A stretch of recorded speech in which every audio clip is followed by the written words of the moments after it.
With tears streaming down her face, Bobbi flung herself into the embrace of her spouse, from whom she had been separated for 11 interminable years. The lady had fallen prey to a merciless lawbreaker. Little did she realize that in due course she would find herself standing in the defendant's box. This peculiar tale, in which the testimonies of witnesses in the proceedings of Bobbi Parker and Randolph Dial were split into two camps, continues to spark discussions about the location of the truth to this very day. Bobbi Klein entered the world on May 13, 1962, in Oklahoma, born into a farming household. Her mother and father nurtured her with immense affection and attention. The young lady was raised alongside her three brothers, feeling utterly secure. Her upbringing in Kansas can genuinely be described as joyful. Having received a solid foundation, Bobbi pursued higher education at Northwestern Oklahoma State University after completing high school. During her university years, she encountered the man who would become her husband. From their initial encounter, Randy Parker regarded the young woman as exceptional. Her demeanor, manner of speaking, and laughter. For him, it was an instantaneous infatuation. Bobbi also found herself drawn to the young man. She viewed him as a decent person who would undoubtedly make a fantastic spouse. Randy somewhat counterbalanced her capricious and vivacious personality, bringing a measure of constancy to her existence. The two wed in 1982. By the time Bobbi obtained her teaching certificate from the university, they had already welcomed their firstborn daughter, whom they christened Robbie. The daughter's name intertwined the monikers of Randy and Bobbi, and the young parents were overjoyed. During her second pregnancy, Bobbi secured her initial position as an educator. She was involved in instructing inmates at the James Crabtree Correctional Center in Helena, a state penitentiary for men where her husband Randy also held an administrative role. She derived satisfaction from her work and even garnered the accolade of Teacher of the Year. Randy was also highly esteemed by the correctional institution's administration and rapidly ascended the professional hierarchy. In 1992, Randy was elevated to the role of deputy warden at the Oklahoma State Reformatory in the city of Granite. The entire family relocated to a new place of residence. Bobbi became a homemaker and concurrently a Sunday school instructor. Given Randy's respectable position, his family was provided with a residence situated on the prison grounds, just beyond its perimeter. That's where they settled with their two daughters, 10-year-old Robbie and 8-year-old Brandy. Life in this town cannot be described as thrilling, but the Parker family was content. To a certain degree, they found fulfillment in each other's presence. Randy was acclimating to his new role, while Bobbi tended to the girls and the home. Friends, over 90% of viewers watch videos without subscribing to the channel. Check if you're subscribed. If not, please be so kind as to subscribe to the channel to support me. In the medium-security correctional facility where Randy was reassigned, life was also tranquil, with little of note transpiring. That is, until a new warden named Jack Cowley arrived at the institution. This individual was resolute in his intention to implement reforms within the correctional establishment. He possessed an abundance of energy. Ideas were veritably percolating in his mind. This distinguished him conspicuously from his subordinates who were accustomed to a serene and unhurried existence. It is at this juncture that another figure in the narrative emerges, an inmate by the name of Randolph Franklin Dial. Randolph entered the world in Tulsa, Oklahoma on September 26, 1944. His parents separated when he was a mere 3 years old, and subsequently, his elder brother took his own life. These occurrences left an indelible mark on the boy's psyche. He turned inward and discovered a vocation in the visual arts. Upon completing high school, Randolph matriculated at the University of Mexico, Faculty of Painting. Having acquired his education, he secured employment as an art instructor and earned a livelihood by selling his paintings and sculptures until he found himself incarcerated with a life sentence. In 1981, Dial perpetrated a crime. He sent 27-year-old martial arts instructor Kelly Dean Hogan to the afterlife. Despite the fact that this transpired in 1981, he was only apprehended and indicted in 1986. Perhaps Randolph could have evaded punishment entirely if he hadn't once, while inebriated, divulged the grave transgression himself. Dial maintained that he was executing an order for the mafia. They had allegedly recruited him as a contract killer. In general, this man possessed such a vivid imagination that he could regale people with a plethora of incredible tales.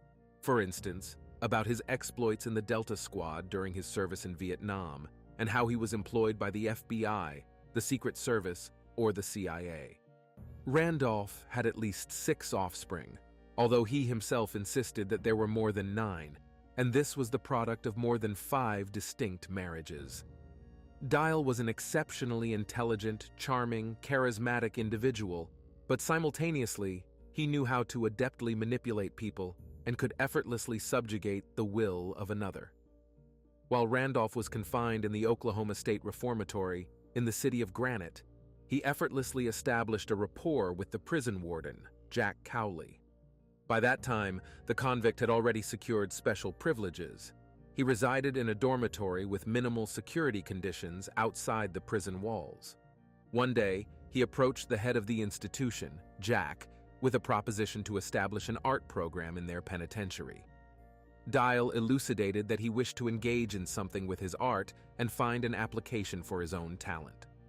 The warden acquiesced. For him, it was a kind of mutually beneficial arrangement.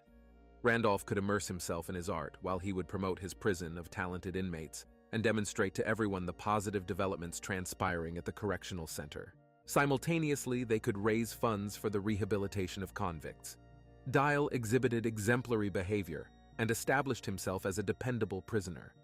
That is, he had the opportunity to depart from the prison dormitory with a minimal level of escort to participate in this art program. It was determined that the program would be launched in the Parkers' family garage. Their residence, as previously mentioned, was situated on the prison grounds, just outside its walls, and Randolph Dial was granted unrestricted access to the garage and an excellent opportunity to work there on ceramic products, as well as impart his artistic knowledge to others. In the garage, Randy and Bobbi initially installed a special kiln and then completely transformed it into a ceramic studio for the pottery program. The primary objective of the art program was to generate funds for the rehabilitation of prisoners. Soon, Randolph became a constant presence in the Parkers' residence, and Bobbi volunteered to work in the pottery workshop, spending extensive periods alone with Dial without any oversight. Given the woman's abundance of leisure time, she proposed selling the crafts produced by Randolph, and he, in turn, pledged to instruct her in the art of pottery making. Despite the fact that Randolph was a criminal who had perpetrated a grave offense, he was granted a considerable degree of liberty. The prison warden even permitted him to venture into the city alongside Bobbi to meet with prospective buyers. It remains unknown how Randy Parker regarded this situation, knowing that his wife was devoting a significant amount of time to an individual convicted of a serious crime, but he did not openly express his views on the matter. Meanwhile, the head of the correctional institution, Jack Cowley, introduced a new weekly radio show with commentary where he proclaimed that a man named Bruce Reed would soon assume management of the art program. Apparently, Randy's discontent did surface after all. This signified that Randolph would be deprived of a life free from rules and regime restrictions. He would no longer be able to engage in his recent activities, departing from the prison grounds whenever he desired and pursuing his passion. He would have to return behind bars to the established living conditions. Scarcely anyone would be thrilled by such a prospect. On August 30th, 1994, Randy Parker, as usual, went to work at the correctional center. When he departed, he observed Randolph working in the studio in his garage as per usual. Later that evening, upon returning home, he discovered neither his wife Bobbi nor Randolph at the residence. In the kitchen, the man found a note from his wife informing him that she had gone to the store for shopping, so there was nothing extraordinary about it. However, as darkness descended and his wife still hadn't returned, Randy grew concerned. Bobbi's minivan, which she had presumably taken to go shopping, was also absent. The sudden disappearance of his wife and the absence of Randolph in the studio gave rise to vague apprehensions. Randy realized that he hadn't seen Randolph since morning. He requested an officer to check the room in the dormitory just in case, and when it was revealed that the prisoner was not there, the man became alarmed that Randolph had escaped, abducting his wife Bobbi in the process. Randy had no other explanation for why these two were missing at such a late hour. Later that same evening, Bobbi called her mother and asked her to convey a message to her two daughters. She informed them that she intended to see them soon. Over the subsequent few days, Bobbi called her mother several more times, but she never once dialed her husband Randy's number. A few days later, law enforcement discovered Bobbi's minivan abandoned in Wichita Falls, Texas. The officers searched the vehicle and found nothing there except for a pack of cigarettes of the same brand that Randolph Dial favored. The authorities placed Bobbi Parker's name on the list of missing persons and those in peril. It was presumed that the woman had been abducted and was being held against her will by a dangerous criminal. At home, she left behind her husband and two young daughters. After that, no one saw or heard from either Bobbi or Randolph for 11 years. Randy Parker never ceased searching for his wife, and one day his efforts were rewarded.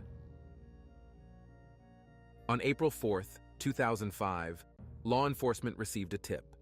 A man from Texas had viewed a TV show called America's Most Wanted, which reported on crimes and the individuals who perpetrated them. The program covered long-standing cases, displaying photos of suspects on the air in the hope of obtaining information from the general public about their possible whereabouts. Once, the documentary series featured Randolph Dial, who had abducted the wife of the deputy warden of an Oklahoma correctional institution named Bobbi Parker. A TV viewer called the police, believing he recognized the face of the kidnapper he had seen on the show. Detectives promptly went to this person to ascertain the details, and he, in turn, directed them to a mobile home on a rural poultry farm in Piney Woods, near the Louisiana border. According to the witness, the couple residing in the trailer behaved very suspiciously and had long raised questions among some neighbors. The man and woman scarcely communicated with anyone, living quite isolated and tranquil lives.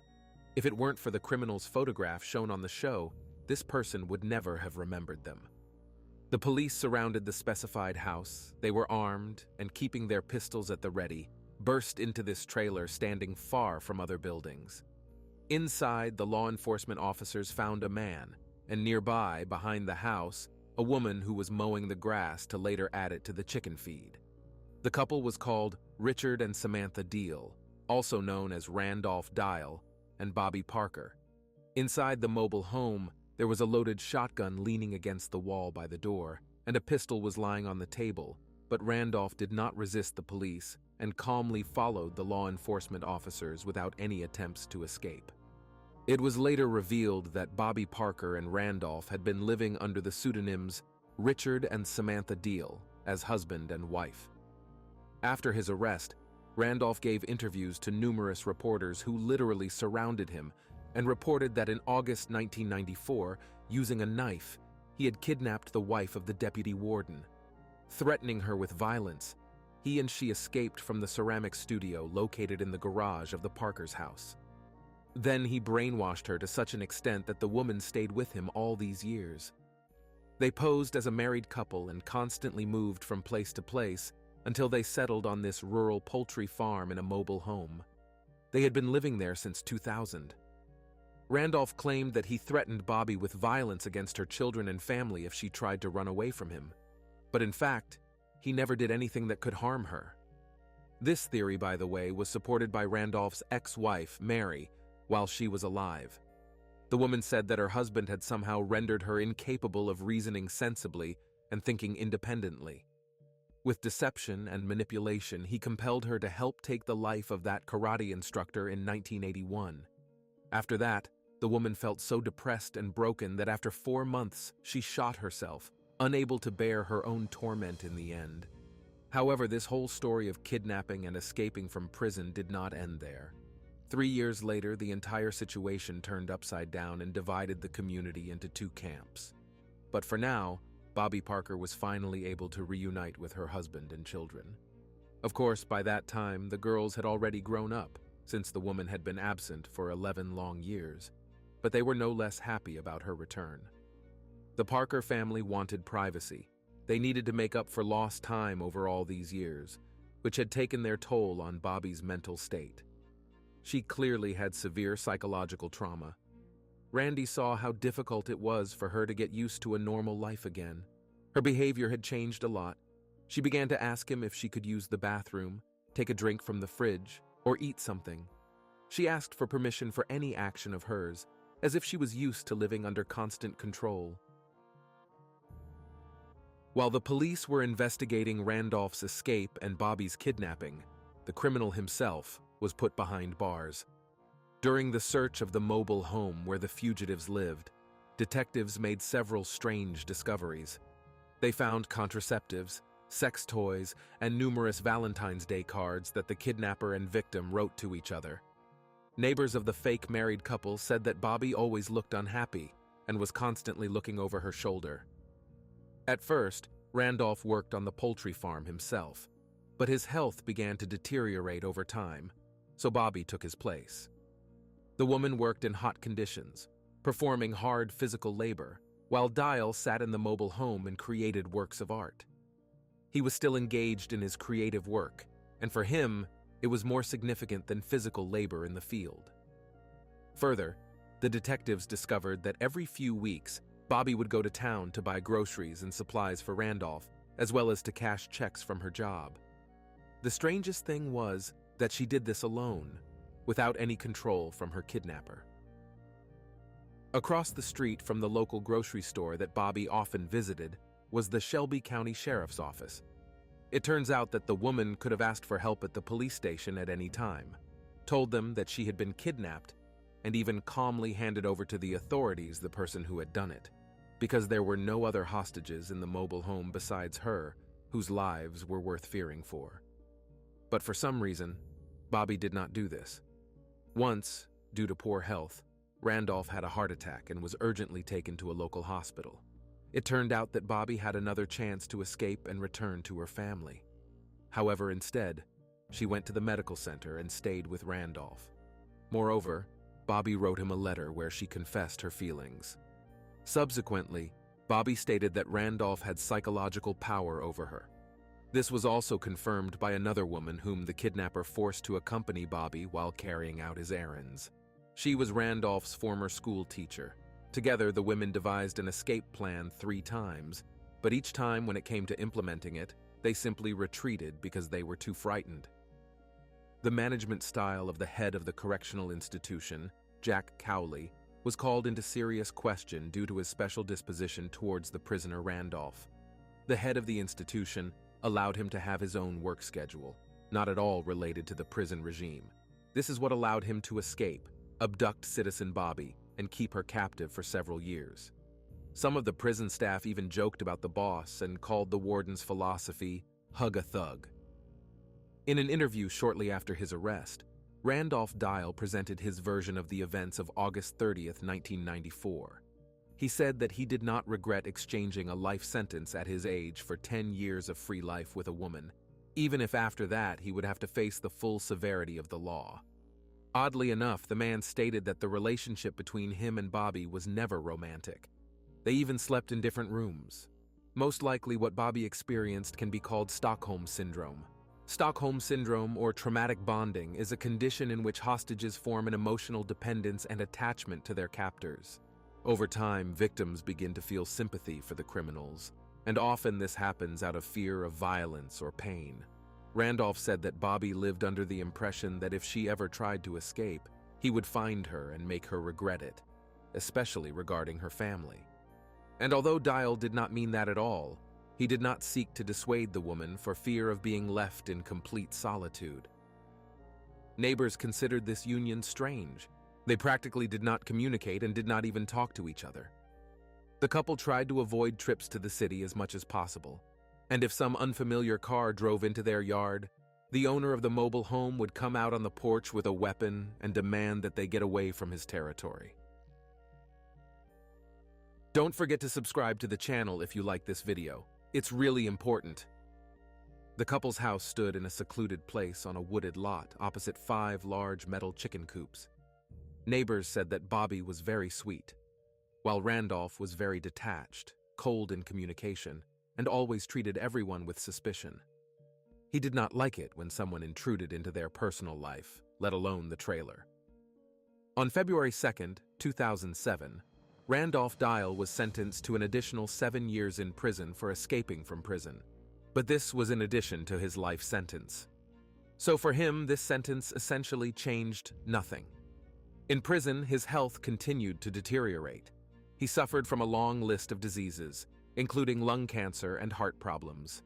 And on June 13, 2007, Randolph died at the age of 62 in a maximum security prison in Oklahoma. When Bobbi Parker finally reunited with her family after an 11-year separation, she was incredibly happy. The woman tried not to remember the 11 years of continuous daily nightmare. It seemed that now the life of the Parkers should get better, but many people had doubts whether it was a kidnapping or something completely different. One of those doubters was the head of the correctional center, Jack Cowley. He stated that the relationship between Bobbi and Randolph was not normal. That is, it could not be called a relationship between a civilian and a prisoner serving a sentence. Once he saw the two of them drinking coffee on the porch of the Parkers' house and chatting nicely, and this was not an isolated case. On the other hand, wasn't it he who decided to organize a ceramics studio outside the prison in a house where, in addition to a correctional officer, his wife and children lived? According to Cowley, after the police found Randolph and Bobbi, it was easier to detain Randolph than to find out what role Bobbi actually played in this whole situation, whether she was a hostage in reality, because when the arrested man was being taken away, she insisted that the police give the man his cigarettes and medicine. How to understand such a caring attitude towards your kidnapper if you were held against your will for 11 years?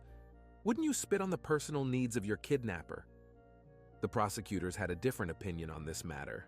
They believed that Bobbi was a woman who fell in love with a prisoner. She ran away with him of her own free will. This is the picture that emerged when, during a search in the mobile home, only one bed was found. Although Randolph insisted that they slept in different rooms. In addition, joint photographs, love letters, special occasion cards, contraceptives, and intimate toys were found. In April 2008, almost 3 years after Bobbi was found and rescued on the poultry farm, she was arrested. She was charged the day before the statute of limitations expired. At that time, the woman was 45 years old, and she was accused of helping Randolph escape from prison. By that time, Randolph himself had already died, leaving behind only a statement that Bobbi was an involuntary participant in this whole event and was his hostage for a whole decade. The investigation continued, and the trial in her case began after another 3 years. Then, 2 months were spent selecting the jury. The difficulty was that the city was very small, with a population of just over 1,500 people, and most of the residents worked in the correctional institution, so the judge did not want any of the prison staff to be on the jury. The trial finally began in 2011. The prosecutors stated that Bobbi Parker was in love with Randolph, helped him escape, and lived with him in this romantic adventure for 11 years. The prosecution also claimed that the woman had previously had inappropriate relationships and intimate contacts with inmates in the prisons where her husband worked. However, Bobbi denied this, and her lawyers insisted that Randolph had drugged his victim with illicit substances and kidnapped her. Bobbi repeatedly told investigators that on that day, she felt dazed and at some point lost control of the situation. She came to her senses when the criminal was already carrying her in his arms to the minivan in which they left that day. The convicted criminal tied her wrists and ankles with a belt so that she could not escape. But even here, something did not add up. One inmate was heading to the art program that day. He remembers how surprised he was when he saw Bobbi and Randolph in the minivan, and in fact, Bobbi was sitting behind the wheel. Another inmate stated that the two behaved inappropriately every time they worked together in the ceramics workshop. The prosecution also claimed that Bobbi had many opportunities to leave Randolph, at least while they were in the mobile home near the poultry farm, but each time the woman somehow returned. Their entire temporary dwelling also looked more like not a kidnapper and a captive, but a married couple's home, and a loving couple at that, judging by the letters and cards. Bobbi, however, argued that she and Randolph were never close, that he never physically attracted her, and the found intimate toy was actually just a humorous gift from a friend. According to the woman, she stayed with Randolph because she was afraid for her family because of his threats. Bobbi insisted that she was subjected to emotional and physical abuse by her kidnapper, and was afraid not only to escape, but even to move a finger without his permission. The man intimidated her with his tales of his connections with the mafia, so Bobbi was afraid that even if Randolph himself ended up behind bars, her family could suffer from his friends in the criminal world. There was a lot of evidence for and against. The owner of the poultry farm testified about how Randolph mercilessly beat Bobbi, and she often had to intervene. Periodically, she would find Bobbi in the chicken coops. It was the only place where Randolph did not like to go because of the specific smell, so his wife hid there and waited until he calmed down. The owner offered help many times, but Bobbi refused, believing that Randolph might not like it. Other neighbors of the runaway couple said they did not understand Bobbi's motivation to leave her family to run away with an inmate. She and Randy had a happy marriage. At least that's how it seemed from the outside. 2 little beautiful daughters and a cozy house. Would she really give it all up for a life on the run and give up her children for an inmate? Bobbi's husband, Randy Parker, tried his best to hold on for 11 years. He became a single father when his wife disappeared. But the man never lost hope. Over the years, he did not think about getting married again, and did not even go on a date with another woman once, fully focusing on raising his 2 daughters. After Bobbi returned home, Randy made a statement that he was only concerned that his wife was alive. She did not want to remember what she had to endure during those 11 years of hell, and the man never insisted on it, believing that Bobbi had suffered enough living in constant fear for her family. Randy never stopped believing that his wife would somehow find her way home. Whether Randy really believed what he was saying or wanted to convince himself that way is unknown. The lawyers used the fact that Randolph Dial enjoyed special privileges in prison. He could freely move around the correctional facility and come to the studio garage of the Parkers at any time. If he had wanted to escape, he could have done it at any moment. Bobbi could not have contributed to this in any way.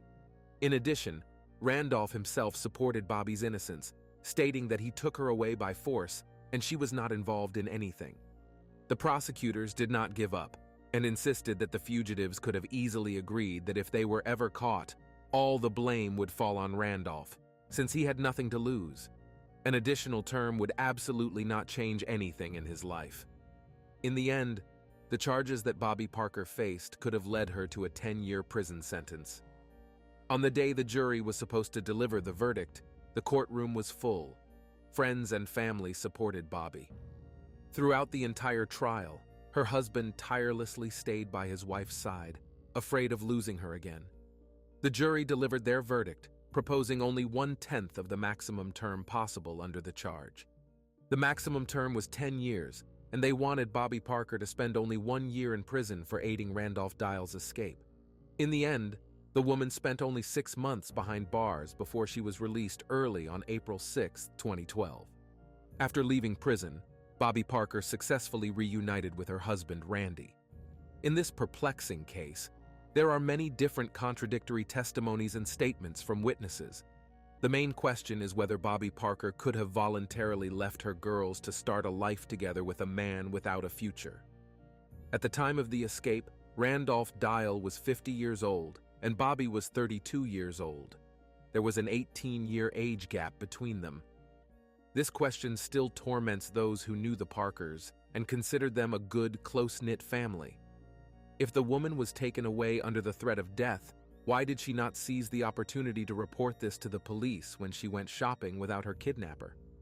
To this day, some say that Bobbi was a hostage, while others consider her an accomplice.